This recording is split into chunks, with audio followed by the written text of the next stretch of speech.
Hello students, আজকে আমরা একটু আলোচনা করে নিই তোমরা যারা ক্লাস 10 আইসিএসসি বা সিবিএসসি বা ওয়েস্ট বেঙ্গল বোর্ড দিয়েছো, ক্লাস 10-এর এক্সাম, যারা 11-এ অ্যাডমিশান নিয়েছো স্বপ্নিস ক্লাসেসে, তারা ম্যাথস ব্যাচে, এখানে ম্যাথস দুটো ব্যাচ আছে, ওয়ারিয়ার্স আর ফাইটার্স। ওয়ারিয়ার্স ব্যাচটা হচ্ছে উইকডে ব্যাচ, ফাইটার্স ব্যাচটা হচ্ছে উইকেন্ড ব্যাচ। আমরা এখানে ওয়ারিয়ার ব্যাচ নিয়ে ওয়ারিয়ার ব্যাচে ম্যাথসটা কিভাবে আমরা করব, তার সিলেবাসে কি আছে, তার কোন বই ফলো করব, কটা কপি লাগবে, সেটা নিয়ে একটু আলোচনা করে নেব। ওয়ারিয়ার্স ব্যাচে তোমরা মেনলি যে বইটা আমরা রেকমেন্ড করব বা আমরা রেকমেন্ড করেছি অলরেডি গ্রুপে তোমরা দেখেছো, আইএসসি স্টুডেন্টদের জন্য এমএল আগরওয়াল, আর সিবিএসসি স্টুডেন্টদের জন্য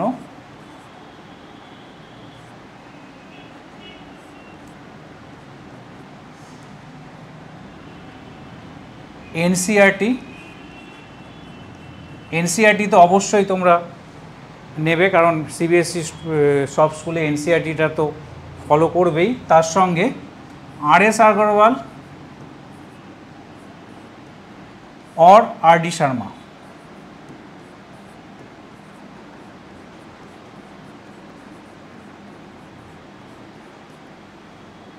ক্লিয়ার?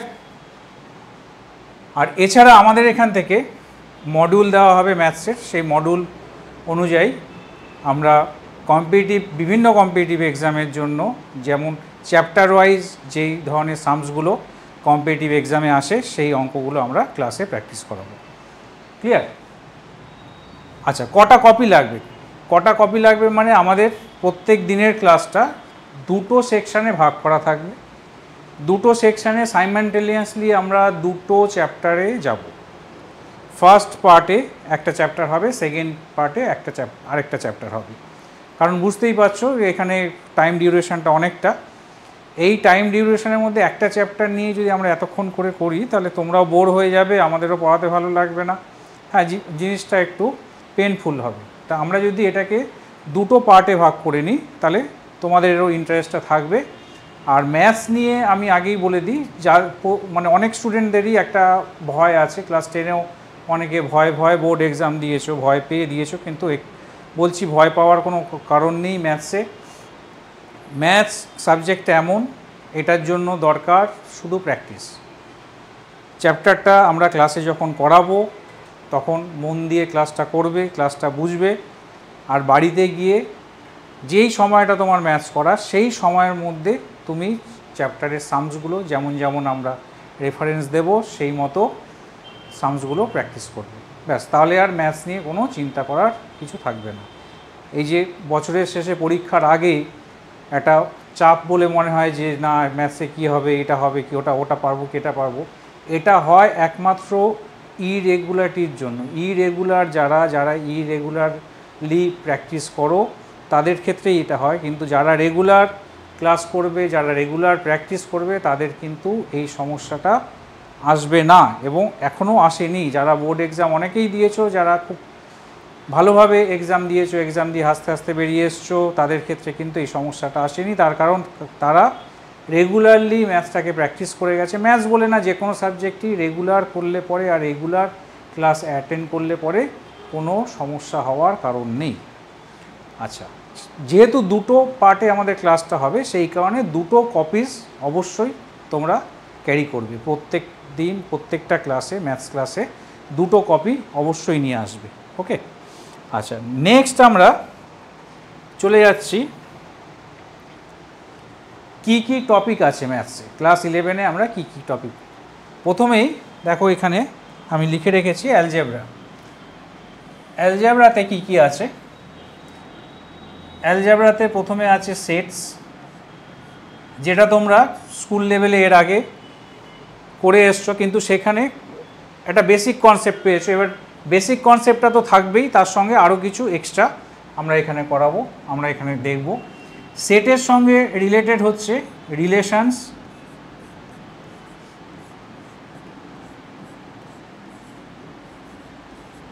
And functions.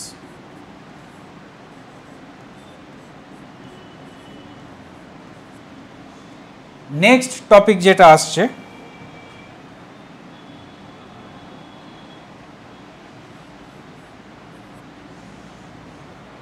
সেটা হচ্ছে ইনইকুয়ালিটি।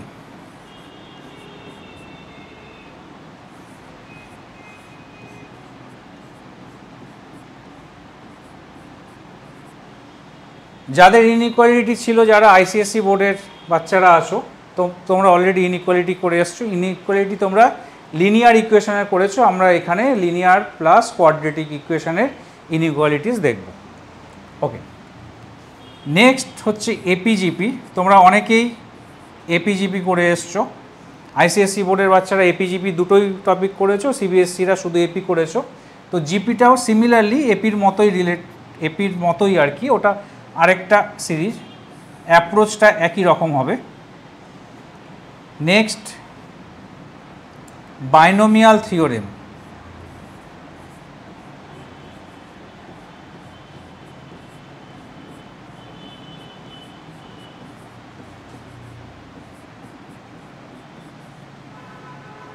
তারপরে আসছে পারমুটেশনস অ্যান্ড কম্বিনেশনস, একটা নতুন টপিক। বাইনোমিয়াল থিওরেমও একটা নতুন টপিক।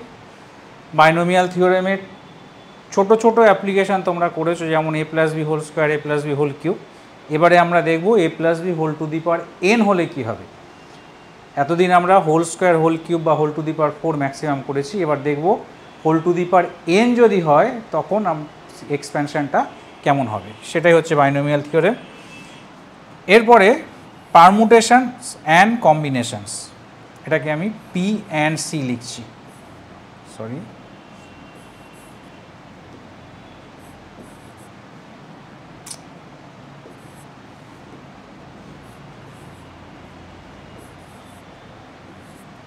পারমুটেশনস অ্যান্ড কম্বিনেশনস, এই হলো আমাদের অ্যালজেব্রার পার্টটা।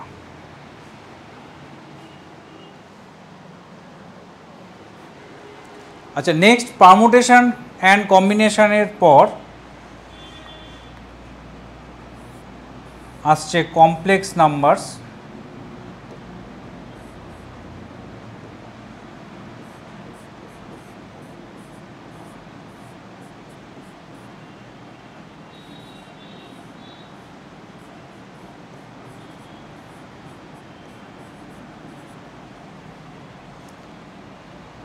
আর আছে কোয়াড্রেটিক ইকুয়েশন।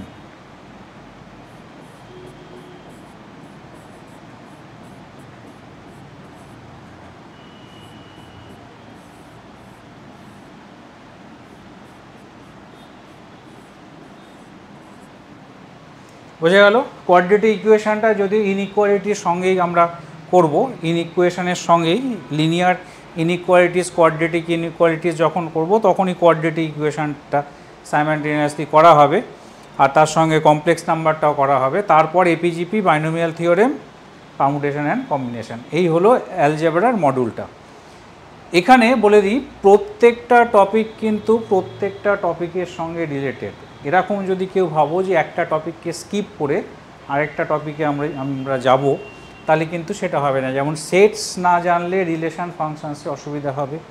কোয়াড্রেটিক বা ইনইকুয়ালিটিস এই দুটো রিলেটেড, তার সঙ্গে কমপ্লেক্স নাম্বার রিলেটেড, আর বাইনোমিয়াল থিওরেম, পারমুটেশন, কম্বিনেশন তো অবশ্যই রিলেটেড, ঠিক আছে।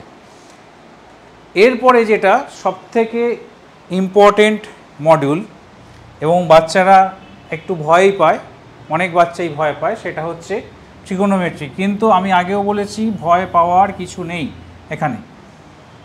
ওকে, রেগুলারলি আমরা যদি আমাদের টাস্কটা ঠিকভাবে করি তাহলে যে কোনো রকম প্রবলেম আমরা সলভ করতে পারবো।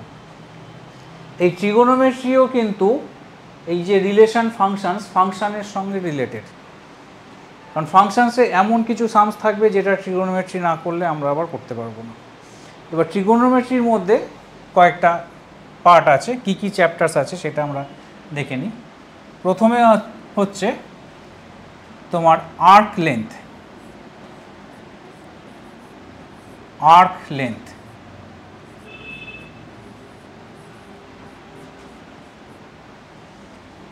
নেক্সট হচ্ছে allied angles or associated angles.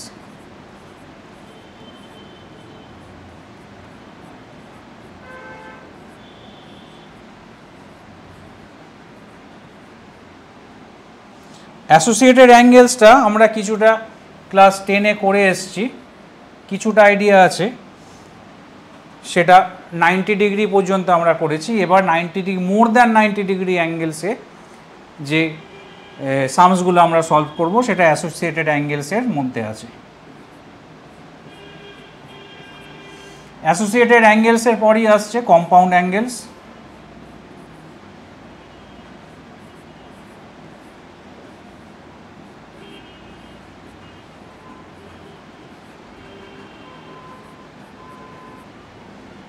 Next transformation,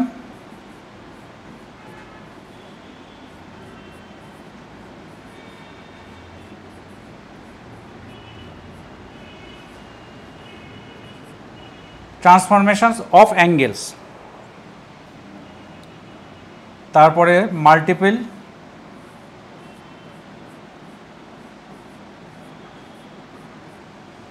and sub multiple angles.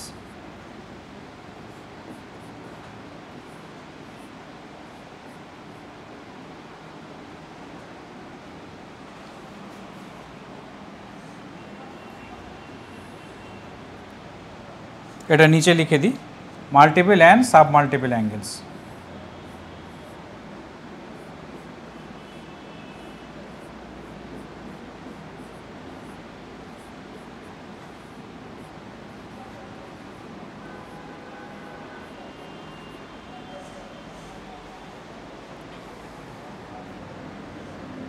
আর কি আছে মাল্টিপল অ্যান্ড সাব মাল্টিপল অ্যাঙ্গেলসের পর? General solution.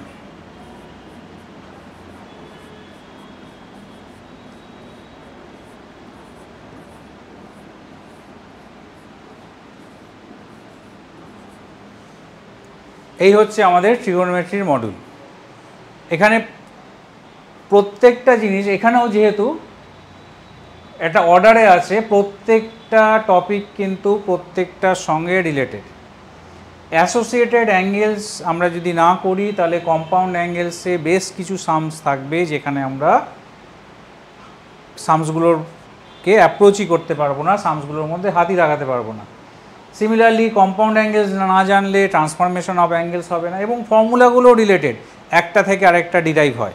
অর্থাৎ ফর্মুলাগুলো করতে তোমাদের অসুবিধা হবে না, আমরা যখন ক্লাস নেব ক্লাসে বলে দেবো কী করে ডেরিভেশনটা আসছে, ডেরিভেশনগুলো অবশ্যই দেখিয়ে দেবো, তোমরা বুঝতে পারবে। ঠিক আছে? আচ্ছা, নেক্সট মডিউল হচ্ছে কোঅর্ডিনেট জিওমেট্রি। কোঅর্ডিনেট জিওমেট্রির মধ্যে প্রথমে আসছে বেসিক কোঅর্ডিনেট জিওমেট্রি, যেটা আমরা ক্লাস 10-এ 9-10-এ আইসিএসসি বোর্ডের বাচ্চারা 9-10-এ করেছো, সিবিএসসি বোর্ডের বাচ্চারা ক্লাস 10-এ করেছো। বেসিক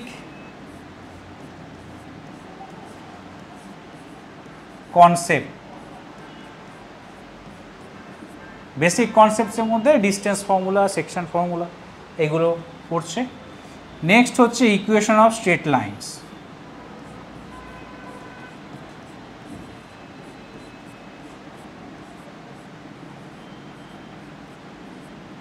স্ট্রেট লাইন আইসিএসসি বাচ্চাদের ক্লাস 10-এ করা আছে, তো তাদের ক্ষেত্রে ডেফিনেটলি একটু হেল্প তো হবেই।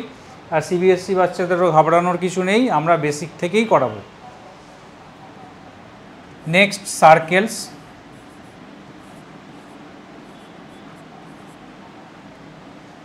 সার্কেলসের পরে আসছে কনিক সেকশন। যদিও সার্কেলটা কনিক সেকশন একটা পার্ট, কিন্তু এখানে বোর্ডে কনিক সেকশনটাকে একটু আলাদাভাবে দেখানো হয়েছে। কনিক সেকশনের মধ্যে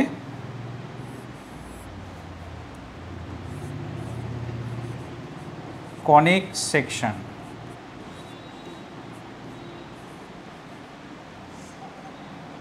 আছে প্যারাবোলা,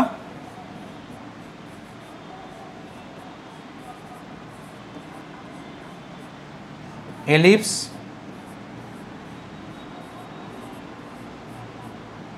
হাইপারবোলা।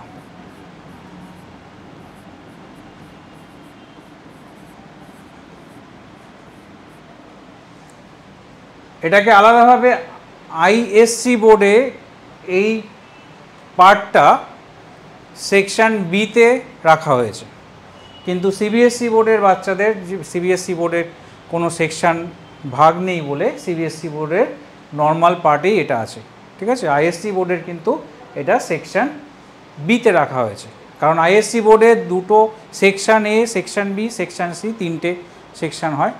সেকশন এটা কম্পালসারি সবাইকে করতে হয়, সেকশন বি আর সেকশন সি এর মধ্যে একটা অপশান থাকে, কেউ সেকশন বি করতে পারে, কেউ সেকশন সি করতে পারে। সেকশন বিটা হচ্ছে পিওর ম্যাথস, ওখানে অন্য কিছু নেই, পুরো পিওর যে ম্যাথামেটিক্সের যে পিওর পার্টটা সেটা ওখানে আছে। যেমন কনিক সেকশনটা আছে, ওখানে আমরা দেখব প্রবাবিলিটি কিছুটা আছে, ঠিক আছে। আচ্ছা, সেকশন সিতে আছে কমার্শিয়াল পার্ট, কমার্শিয়াল ম্যাথামেটিক্স। সেই কমার্শিয়াল ম্যাথামেটিক্সের মধ্যে স্ট্যাটিস্টিক্স কিছুটা আছে, আর কিছু কমার্শিয়াল ম্যাথামেটিক্স যেমন কোরিলেশন পার্ট আছে কিছুটা, এটসেট্রা এটসেট্রা। ওকে,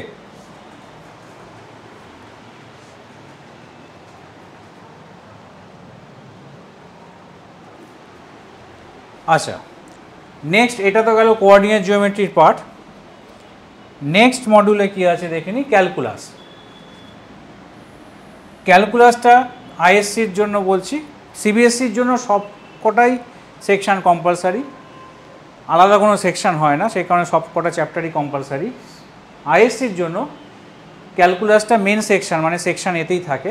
তার আন্ডারে আমরা কি পড়ব, এখানে দুটো টপিক আছে, লিমিটস আর সেকেন্ড টপিক হচ্ছে ডেরিভেটিভস।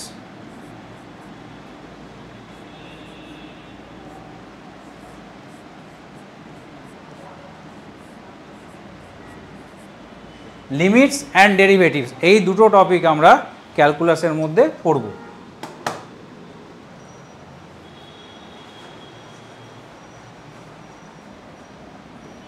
নেক্সট মডিউলে কি আছে, নেক্সট মডিউলে আছে প্রবাবিলিটি ভেক্টরস 3D। প্রবাবিলিটিতে এখানে আলাদা কোনো চ্যাপ্টার নেই, এটাই একটা সিঙ্গেল চ্যাপ্টার, কয়েকটা এক্সারসাইজ আছে অবশ্যই। ভেক্টরস একটা সিঙ্গেল টপিক, 3Dও একটা সিঙ্গেল টপিক, আলাদা কোনো এর মধ্যে কোনো সাবপার্ট কিছু নেই। এই 3D আর ভেক্টরসটা সেকশন বি এর আন্ডারে পড়ে, 3D আর ভেক্টরস পার্টটা সেকশন বি এর আন্ডারে পড়ে, আর প্রবাবিলিটিটা সেকশন এতেই থাকে। ওকে, নেক্সট হচ্ছে স্ট্যাটিস্টিক্স। স্ট্যাটিস্টিক্সে কিছুটা পার্ট সেকশন এতে থাকবে, আইএসসির জন্য বলছি, আর কিছুটা পার্ট সেকশন সিতে থাকবে। স্ট্যাটিস্টিক্সের মধ্যে কি আছে, যেইগুলো আমরা অলরেডি ক্লাস 10-এ করেছি, মিন, মিডিয়ান, মোড, এই বেসিক এই তিনটে জিনিস তো থাকবেই। মিন, মিডিয়ান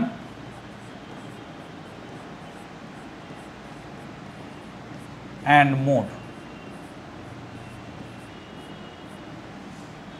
এটা হচ্ছে সেন্ট্রাল টেন্ডেন্সি। এরপরে হচ্ছে মিন deviation, standard deviation,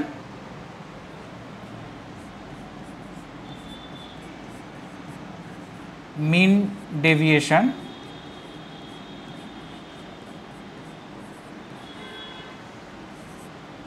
standard deviation,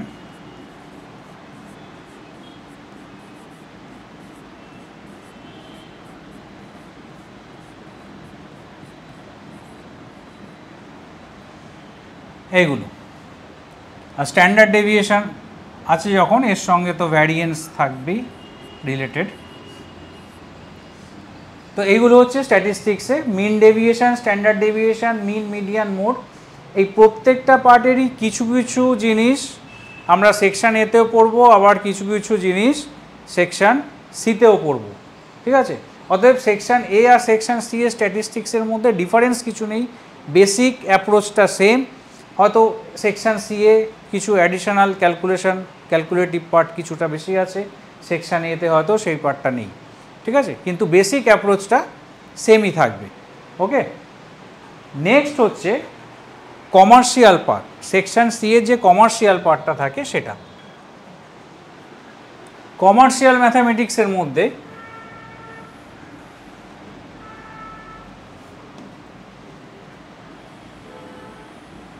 কি কি পড়ছে? কমার্শিয়াল ম্যাথামেটিক্সের মধ্যে আমরা পড়ব correlation analysis,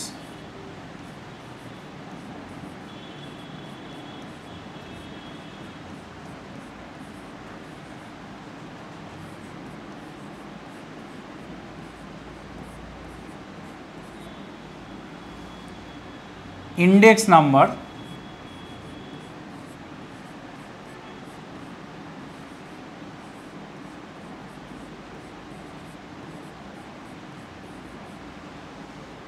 and moving average।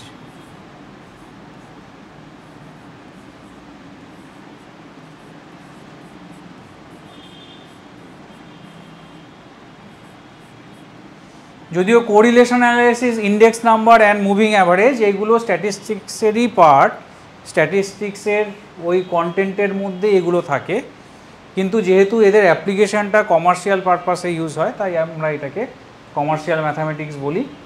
তো এই জিনিসগুলো আমাদের কভার করতে হবে ক্লাস 11-এ। তো আশা করি মানে বোঝা গেছে সিলেবাসটা সম্পর্কে একটা কনসেপ্ট গ্যাদার নিশ্চয়ই করেছে। তো সিলেবাসটা কিন্তু খুব একটা ছোট না, সিলেবাসটা একটু বড়ই আছে। তো বড় সিলেবাস, আমাদের হাতে টাইম কিন্তু আমরা পুরো 1 বছর পাই না, 1 বছরের থেকে অনেকটা কম সময় আমরা পাই, মোটামুটি ধরে নাও 10 মাস আমাদের কাছে টাইম আছে। 10 মাসের মধ্যে সিলেবাসটা শেষ করতে হবে। সেই কারণে আমরা রেগুলার বেসিসে নতুন নতুন টপিক করব, প্রত্যেকটা টপিক ভালোভাবে কমপ্লিট করেই আমরা পরের টপিকে যাব। কিন্তু তার জন্য তোমাদের সাহায্য কিন্তু দরকার, কারণ তোমরা যদি হেল্প না করো, তোমরা যদি রেগুলার কাজটা রেগুলার না করো, তোমরা যদি বলো যে স্যার আগেরটা ভুলে গেছি, পরেরটা মনে নেই, এখানে অ্যাবসেন্ট ছিলাম, এই করেছিলাম, তো সেইগুলো করলে কিন্তু আমাদের স্পেস রাখাটা মুশকিল, যার ফলে সিলেবাসটা কিন্তু শেষ করাটা মুশকিল। আর আরেকটা জিনিস বলে দিই, হাফ ইয়ারলিতে সমস্ত স্কুলে একটা এই সিলেবাসের ম্যাক্সিমাম পার্ট, ধরে নিতে পারো 80% পার্ট এক্সামে আসে। তো এটা মাথার মধ্যে সেট করে নাও যে 80% সিলেবাস তোমাকে হাফ ইয়ারলির মধ্যে কমপ্লিট করতে হবে এবং ভালোভাবে কমপ্লিট করতে হবে। আর যদি অনেকেই একটা কনসেপ্ট আছে, অনেকের মধ্যে বিভিন্ন বন্ধুবান্ধবদের সঙ্গে আলোচনা করে হয়তো এটা তোমাদের মাথায় আসে, আমি জানি না কেন, যে 11টা না পড়লেই হয়, 12-এ গিয়ে পড়বো। এটা কিন্তু ভুল ধারণা। 11 যদি না পড়ো, 11-এ যদি একটু খামতি থেকে যায়, তাহলে কিন্তু 12-এ গিয়ে বারবার প্রবলেম হবে। তো আমার সাজেশান, 11-এ খামতি রেখো না, 11টা ভালোভাবে করো, তাহলে 11-এর রেজাল্ট নিয়ে তো কোনো চিন্তার ব্যাপারই থাকবে না। 12-এ গিয়ে ভালো রেজাল্ট হবে, এটা আমি অ্যাসিওর করতে পারি। ওকে, থ্যাংক ইউ।